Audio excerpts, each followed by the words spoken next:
வெங்காயம் நல்லா வதங்கிடுச்சுப்பா. இப்போ தண்ணி விட்டுக்கலாம்ப்பா. 2 டம்ளர் போட போகிறோம் சேமியா. 3 டம்ளர் விட்டுருக்கேன் தண்ணி, நிறைய வேண்டாம். 3 டம்ளர் தண்ணி கொதிக்குதுப்பா. இப்போ நம்ம கருவேப்பிலை போட்டுக்கலாம். இப்போ சேமியா போட்டுக்கலாம்ப்பா.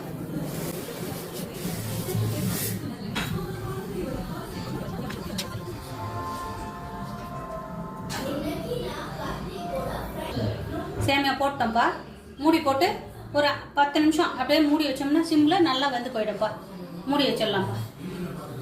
10 நிமிஷம் ஆச்சுப்பா. திறந்து பார்க்கலாம். ரெடி ஆயிடுச்சு பாருப்பா.